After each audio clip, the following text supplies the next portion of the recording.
അത് നമ്മളിന്ന് പഴുത്ത് കറുത്ത് പോയിട്ടുള്ള 3 നേന്ത്രപ്പഴമാണ് ഇവിടെ എടുത്തിട്ടുള്ളത്. അത് വെച്ചിട്ട് നല്ലൊരു ഈവനിങ് സ്നാക്കാട്ടോ നമ്മൾ ചെയ്യാൻ പോകുന്നത്. അപ്പോൾ അതിനായിട്ട് ഞാൻ ഇതുപോലെ നന്നായിട്ട് പഴുത്തുള്ള പഴമാണ് എടുക്കുന്നത്. അപ്പോൾ നിങ്ങൾക്ക് അധികം പഴുക്കാത്ത പഴം ഉണ്ടെങ്കിൽ അത് എടുക്കാം.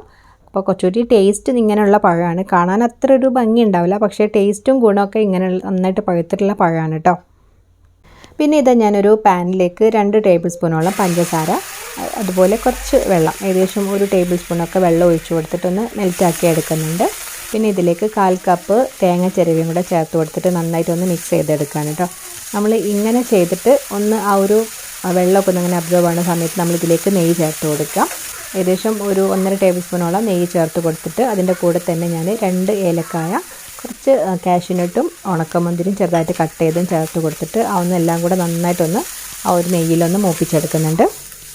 ഇങ്ങനെ നമ്മൾ ആദ്യമേ നെയ്യ് ഒഴിക്കാതെ അങ്ങനെ പഞ്ചസാര വെള്ളവും ആക്കിയിട്ട് ഇങ്ങനെ ചെയ്യുന്ന സമയത്ത് ആ ഒരു തേങ്ങയുടെ ഇതിന് നല്ല സോഫ്റ്റായിട്ട് കിട്ടും കേട്ടോ. അപ്പോൾ അങ്ങനെ ഒന്ന് ട്രൈ ചെയ്യാത്തവരുണ്ടെന്നുണ്ടെങ്കിൽ ട്രൈ ചെയ്ത് നോക്കുക. ഇനിയിപ്പോൾ നമ്മളുടെ ആ ഒരു പഴത്തിൻ്റെ ആ ഒരു 2 സൈഡൊക്കെ കട്ട് ചെയ്ത് ആ ഒരു തൊലിയൊക്കെ ഒഴിവാക്കിയിട്ട് ഞാൻ ചെറിയ ചെറിയ പീസായിട്ടൊന്ന് ഇങ്ങനെ കട്ട് ചെയ്തെടുക്കുന്നുണ്ട്.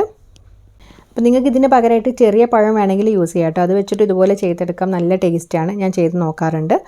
അപ്പോൾ ഇനിയിപ്പോൾ നമ്മൾ പഴമൊക്കെ കട്ട് ചെയ്തെടുത്തിട്ടുണ്ടായിരുന്നില്ല. അപ്പോൾ അത് നമുക്ക് ജസ്റ്റ് ഒന്നിങ്ങനെ ഒരു പാനിലൊന്നിങ്ങനെ ഫ്രൈ ചെയ്തെടുക്കണം. അപ്പോൾ അതിനായിട്ട് കുറച്ച് നെയ്യ് മാത്രം ചേർത്തിട്ട് ഞാനിത് ആ ഒരു നേന്ത്രപ്പഴം അതിലേക്ക് ഇട്ട് കൊടുത്തിട്ട് നന്നായിട്ടൊന്ന് വഴറ്റിയെടുക്കുകയാണ്. ഇപ്പോൾ ഇതാ നമ്മളെ പഴമൊക്കെ നന്നായിട്ട് ആ ഒരു നെയ്യിലൊക്കെ ഒന്നിങ്ങനെ വരണ്ട് വന്നിട്ടുണ്ട്. ഇനിയിപ്പോൾ നമ്മളിത് ഇതുപോലെ നന്നായിട്ടൊന്ന് ഉടച്ചു കൊടുക്കുകയാണ് കേട്ടോ. അപ്പോൾ പഴുത്ത പഴമാകുമ്പോൾ പെട്ടെന്ന് തന്നെ ഉടയ്ക്കാൻ പറ്റും. അപ്പോൾ അങ്ങനെ ഉടച്ചൊന്ന് റെഡിയാക്കി എടുത്തിട്ടുണ്ട്.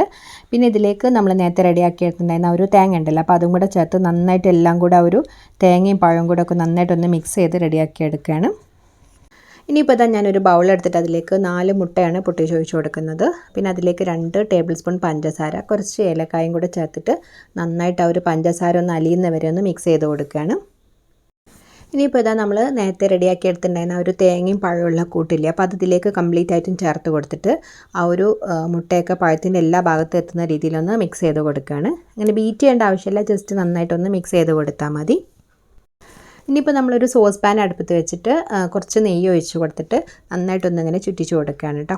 അപ്പോൾ ഫ്ലെയിം നന്നായിട്ട് ഇപ്പോൾ കൂട്ടി വെച്ചിട്ടുണ്ട്. ആ ഒരു സോസ് പാനൊക്കെ നന്നായിട്ട് ചൂടാകുന്ന സമയത്ത് നമ്മളിതിലേക്ക് ആ ഒരു മിക്സ് ചെയ്ത് വെച്ചിട്ടുണ്ടായിരുന്ന ആ ഒരു പഴവും മുട്ടയും തേങ്ങയുള്ള ഒരു മിക്സ്ചർ കംപ്ലീറ്റ് ആയിട്ട് ഒഴിച്ച് കൊടുക്കുകയാണ്. അപ്പോൾ ഒഴിച്ച് കൊടുത്തതിന് ശേഷം നമ്മൾ പെട്ടെന്ന് തന്നെ ഫ്ലെയിം നന്നായിട്ട് സിമ്മിലാക്കിയിട്ട് കുറച്ച് വെക്കുക. എന്നിട്ട് നമ്മൾ സ്പൂൺ വെച്ചിട്ട് നന്നായിട്ടൊന്ന് പരത്തി കൊടുക്കുന്നുണ്ട് കേട്ടോ. ഇത് കുറച്ച് വലിയൊരു പാനായിപ്പോയി, ചെറുതാണെന്നുണ്ടെങ്കിൽ നമുക്ക് നല്ല തിക്കായിട്ട് തന്നെ കിട്ടുമായിരുന്നു.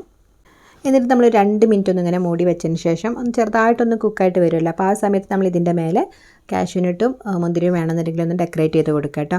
അപ്പോൾ നിർബന്ധമില്ല, കാരണം നമ്മൾ അതിൻ്റെ അകത്ത് നന്നായിട്ട് ഇങ്ങനെ കുഞ്ഞു കുഞ്ഞു പീസായിട്ട് ചേർത്ത് കൊടുത്തിട്ടുണ്ടായിരുന്നു. വേണമെന്നുണ്ടെങ്കിൽ ഒരു ഭംഗിക്ക് വേണ്ടി അതും കൂടെ ഒന്ന് ചേർത്ത് കൊടുക്കുന്നുണ്ട്.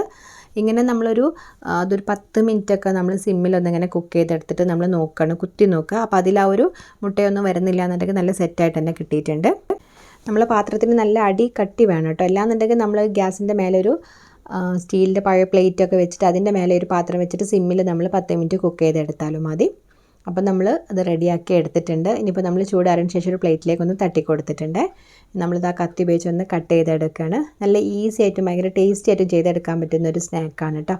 നമ്മൾ പഴവും മുട്ടയും വെച്ചിട്ട് കായപ്പോളൊക്കെ ചെയ്തെടുക്കാറുണ്ട്. ഇതിൽ നിന്ന് കുറച്ചൊരു ഡിഫറെൻ്റ് ആയിട്ട് തേങ്ങയിൽ ഇങ്ങനെ പഞ്ചസാരയും കാഷ്യൂനട്ടും തേങ്ങയൊക്കെ ചേർത്തുകൊണ്ട് തന്നെ ഇങ്ങനെ കടിക്കുമ്പോൾ നല്ലൊരു ടേസ്റ്റാണ്.